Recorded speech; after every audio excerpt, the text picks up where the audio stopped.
안녕하십니까. 문화관광 4주차 첫 번째 동영상입니다.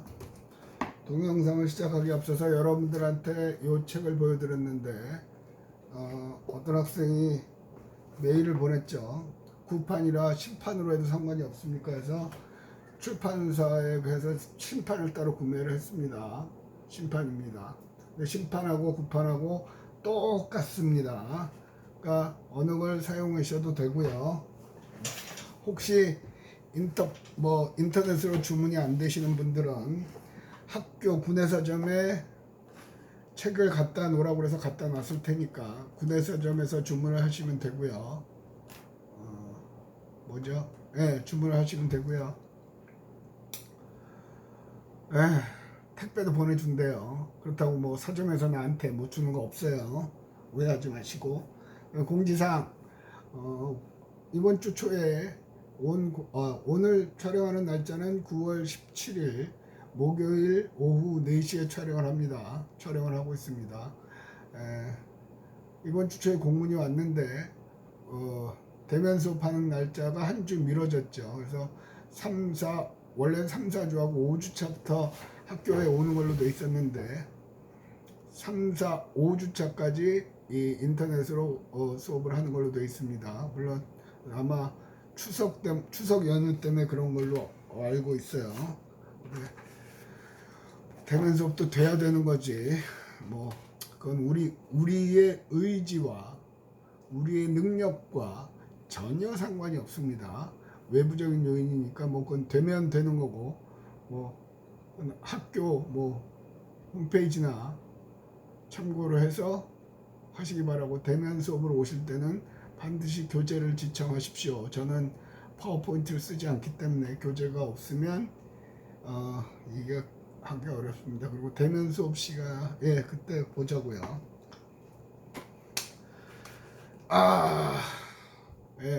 오전에 한 강좌를 녹화를 하다가 지금 실내 공사를 하고 있거든요.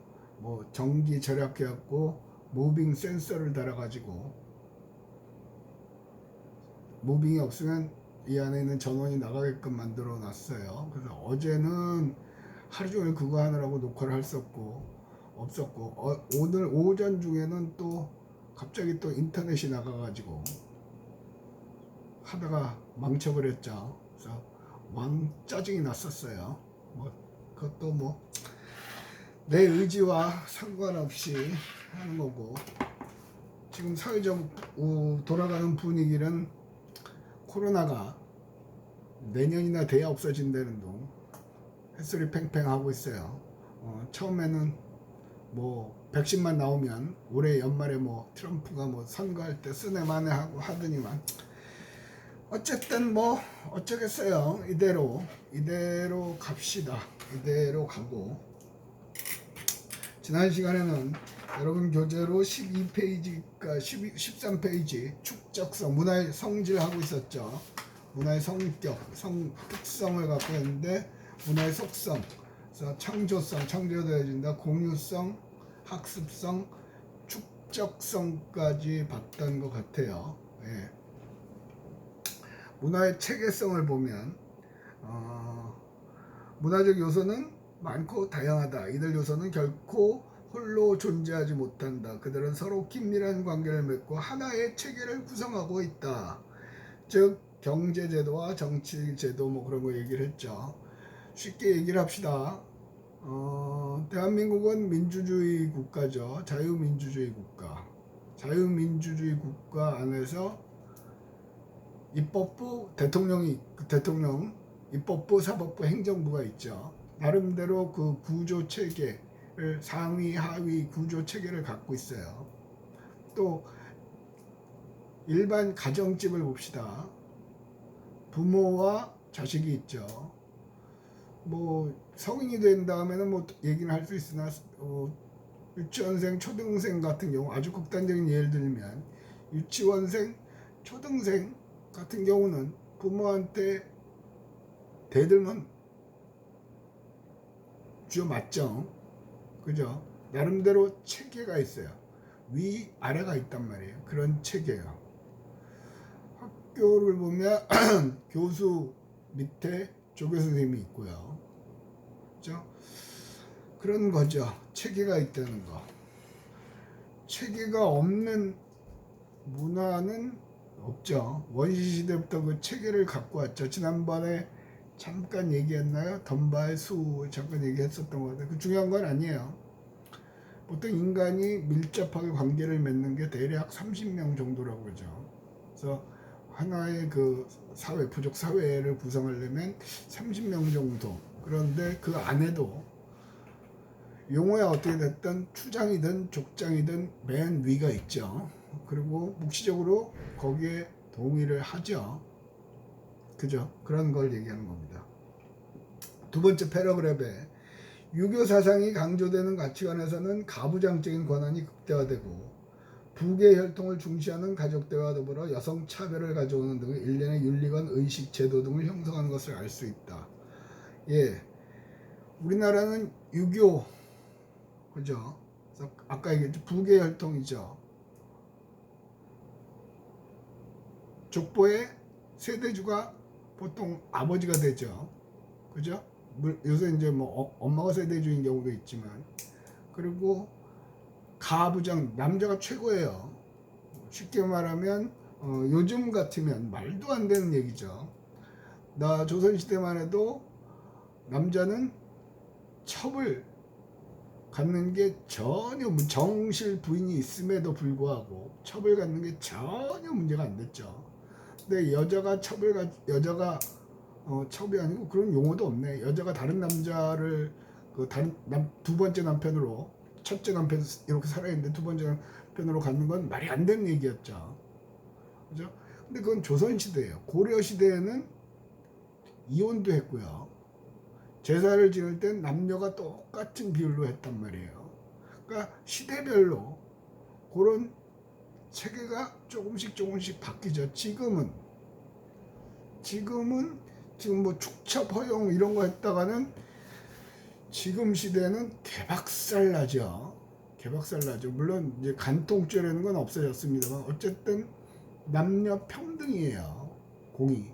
그러나 아직도 집안에 이제 할아버지 할머니랑 같이 사시는 분이 드물지만 있으면 보면 할아버지 말에 할머니는 거의 맹목적으로 충성을 하죠.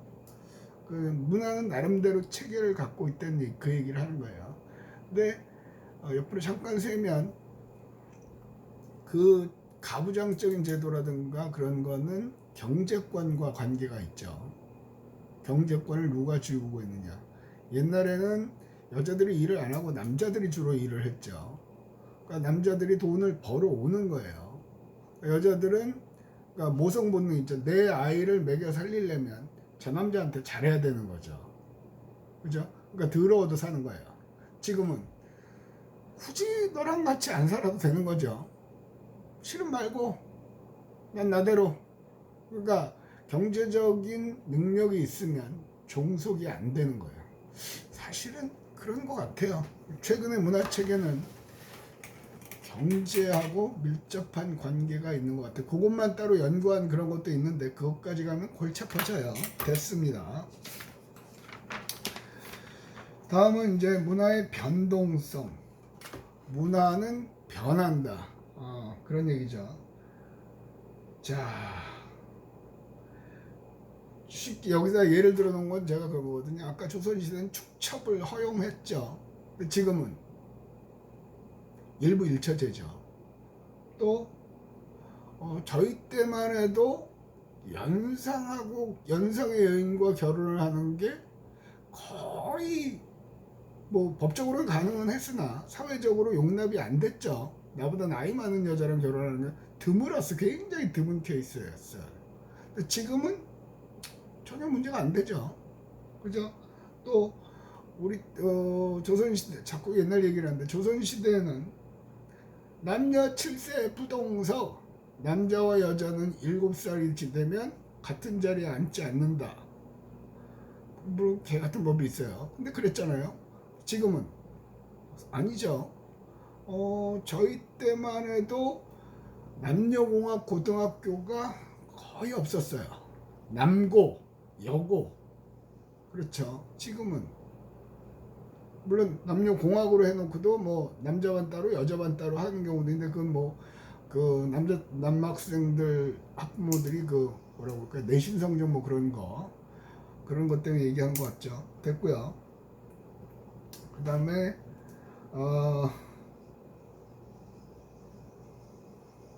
문화는 변한다. 문화의 변동성 얘기예요.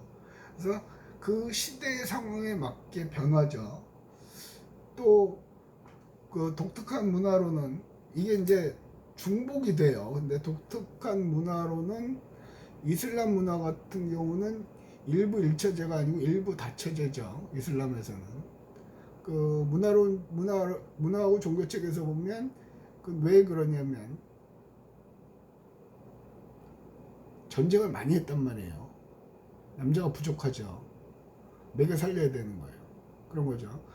어느 나라인가 그 이슬람 같은 경우는 저기가 되면 결혼을 많은 여자랑 해도 돼. 그런데 똑같은 조건으로 다 해줘야 돼. 이 여자한테 반지를 줬으면 이 여자한테도 줘야 되고 다 똑같이 해줘야 된다고 그러더라고. 그거 안 하면 중재로 자수린다고 그래요. 또 우리 옛날에 형사취수 고조선이니까 형사취수 제도라는 게 있어요. 형이 사망을 하면 죽으면 취한다. 형수를 내가 취한다는 제도가 있어요. 그것도 말도 안 되는 게 어떻게 형수를 데리고 살아? 라고 얘기를 하는데 사실 그 내막을 보면 형이 죽으면 갑자기 병으로 죽건 전쟁으로 죽건 죽어버리면 형수는 먹고 살 길이 없어요.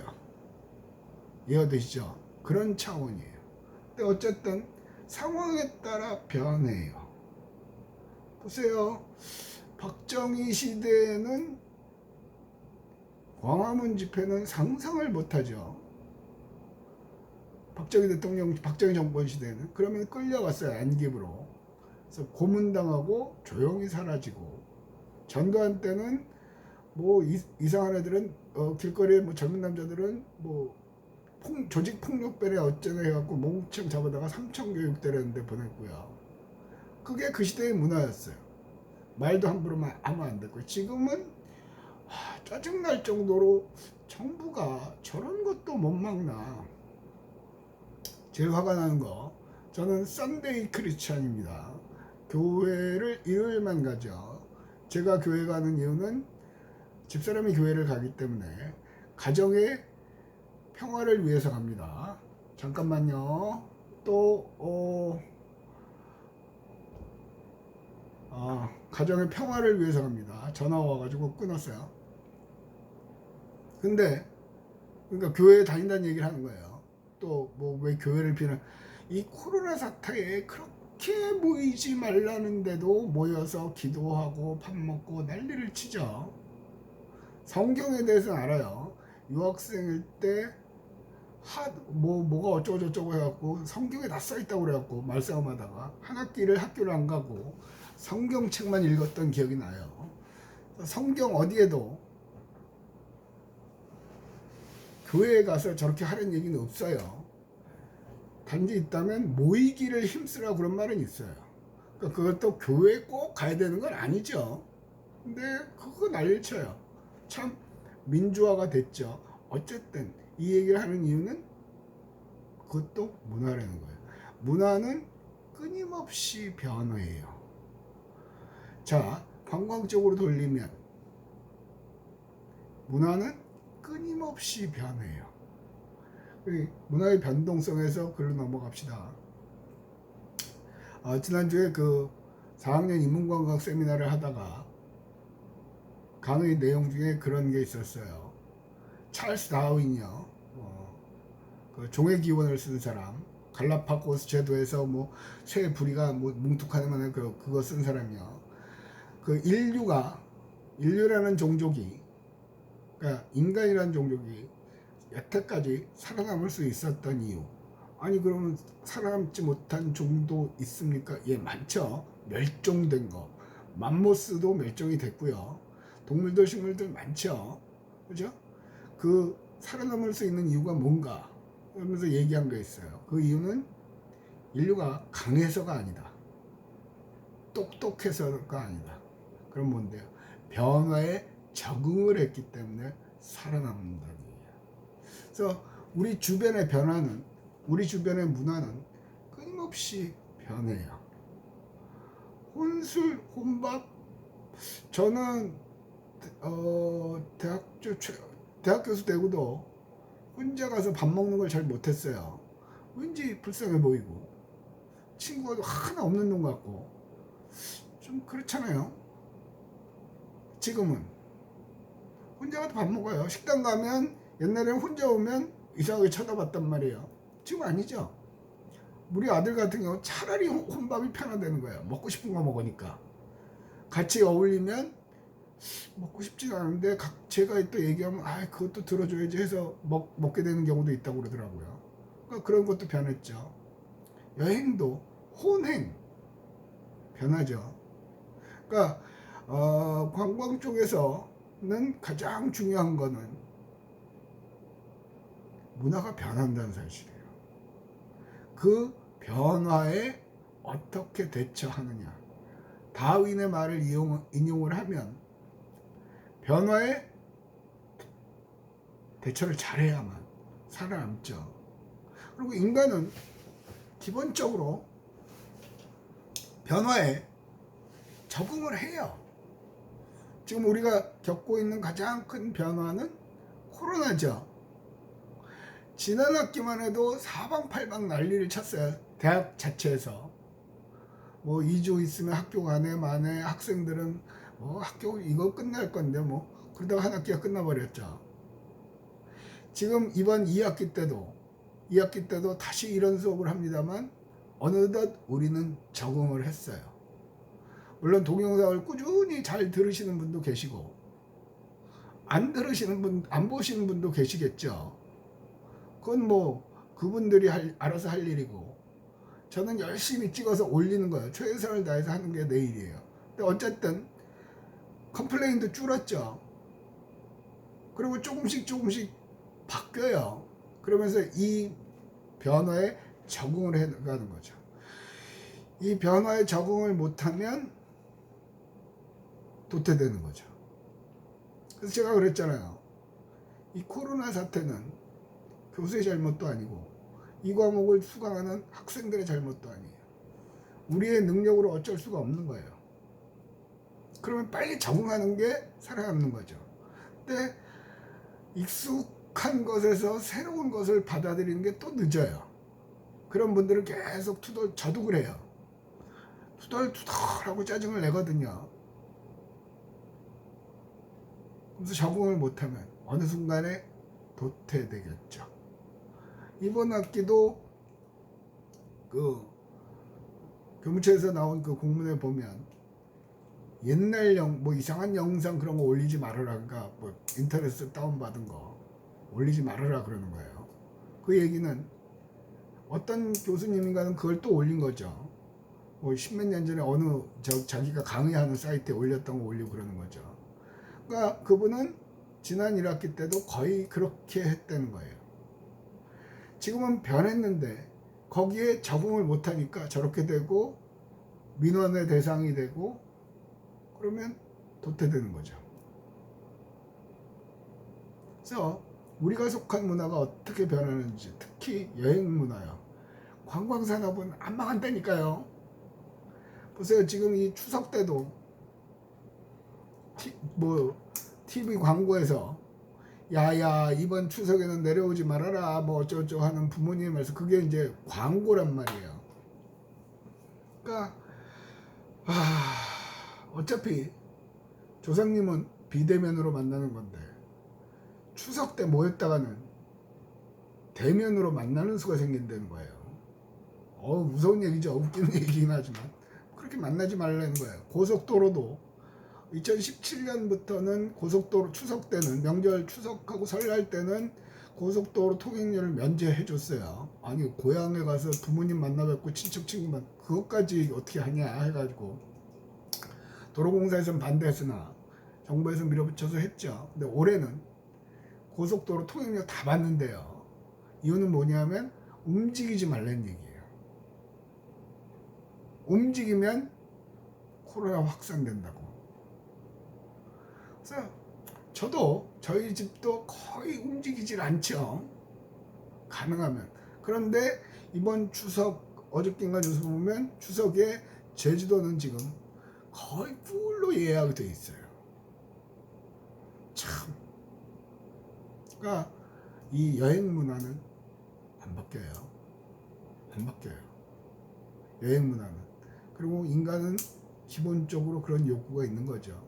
대신에 이런 변화를 감지를 못하면, 만약에 내가 제주도 펜션을 운영하는 사람이라고 하면 대대적으로 광고를 할 것 같아요. 일단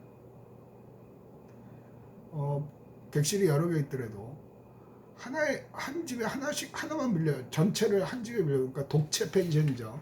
그렇게 하고 값은 비싸게 받고, 그 다음에 일체 외부인 출입을 못하게 하고, 음식 같은 것도 뭐 이렇게 배달해서 먹을 수 있는 제주도 음식들을 미리 알려주고, 그런 식으로 하면서, 그 다음에 뭐 매일 오전 오후로 나눠서 소독을 해주고, 사실은 효과가 없다고 그러지만 그 뿌리는 분무는 효과가 없다고 그러죠. 그렇게 한다고 그러면 대박 날 것 같은데요. 대박 날 것 같아요. 또 한적한, 그 와중에도 조금은 한가한 그런 관광지를 소개해주고 안내해주고, 마스크 다 하고 하면 되니까 KF94 쓰고 하면 되잖아. 그 방문 판매인가 뭐 그거 하는데도 20 몇 명이서 다 걸렸는데 그중에 딱 한 명만 60대인가 70대 할아버지만 한 분 안 걸렸다고 그러죠. 50대인가 모르겠어요. 근데 만나는 내내 그 하루 종일 한 번도 안 벗었다는 거예요. 이거를 KF94를 썼고, 중간에 커피 마시고 수박 먹고 할 때도 안 먹었다는 거죠. 다 걸렸는데 그 사람만 안 걸렸어요. 참 대단한 사람이죠. 근데 이게 요즘은 그 후유증도 많이 나오죠. 그래서 가능하면 조심하시는 게 좋을 것 같아요. 사람 많은 데는 좀 피하시고요. 다른 사람을 위해서가 아니라 나를 위해서. 특히 초반에 그런 게 있었죠. 사이토케인 후폭풍인가요? 젊은 사람들은 이 코로나에 잘 안 걸리는 걸로, 그리고 걸려도 그렇게 증상이 없는 무증상자가 많고 그런 걸로 나왔는데, 젊은 사람 중에 갑자기 그 코로나에 걸려서 과민 반응을 해서 그냥 사망을 하는, 그 치명률이 높아지는 케이스가 전 세계적으로 발견이 됐죠. 그게 사이토케인 후폭풍에서 급격하게 면역의 역반응 같은 게 일어난다는 거예요. 하세요. 그래서 지켜야 돼요. 살아남아야 될 거 아니에요. 변화에 적응을 해야 될 거 아니에요. 살아남아야 뭐 취직을 하든 돈을 벌든 나름대로 내 그걸 영위에 갈 수가 있겠죠. 그래서 이슬람의 문화는 변환되는 거, 이 변화의 개념이요. 코로나로 인해서 우리의 생활도 변했고요. 근데 이 변화에 적응을 하면 다윈의 얘기 말대로 살아남는 종이 될 수 있고요. 변화에 적응을 못하면 도태돼 버려요. 그래서 참 근데 깝깝하죠. 깝깝하죠. 근데 어느덧 마스크가 일상생활이 된 것 같아요. 그래서 엘리베이터 같은 거 탈 때도 가능하면 말을 하지 마세요. 저희 집도 식당에 가요. 식당에 가는데 맛있는 거 찾으러 가는 게 아니라 한 끼 때우러 가는 거죠. 그러면서 가능하면 사람이 없는 시간, 조금 일찍 가거나 아예 늦게 가거나, 식당에서 음식 나올 때까지 마스크 쓰고 있다가 밥 먹을 때는 가능하면 말을 안 해요. 다른 사람들한테 피해가 갈까봐. 그러니까 여러분들도 하세요. 자, 문화의 변화에서 그 마이크로소프트사의 마이크 발머라는 사장이 있었어요.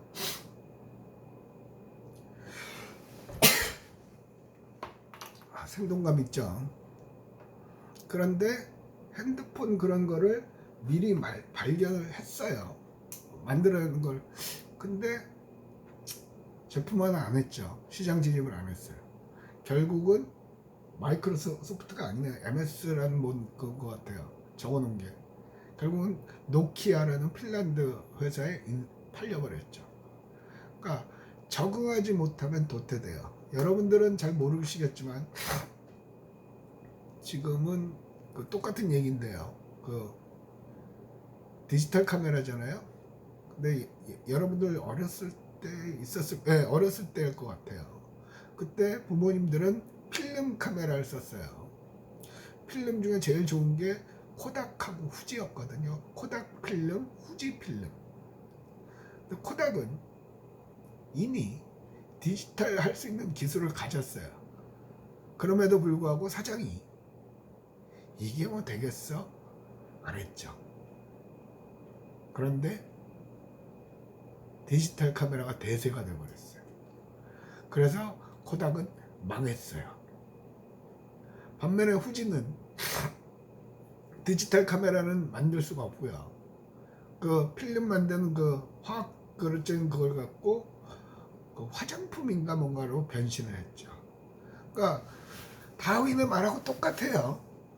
변화하는 기업은 살아남아요. 시대의 흐름에 맞게. 더 나은 건 흐름을 예측하는 사람이고요. 그 계속해서 하는 얘기예요. 관광은 존재는 해요. 그러나 지금 이 상태로 존재하지 않을 거예요. 그러니까 작년 겨울이나 여름처럼 그런 스타일의 관광은 아닐 거란 말이에요. 그래서 어떤 관광이 나올 건가 고민을 많이 하셔야 될 것 같아요. 자, 여기까지 해서 문화관광 화강 4주차 첫 번째 동영상을 끊을게요.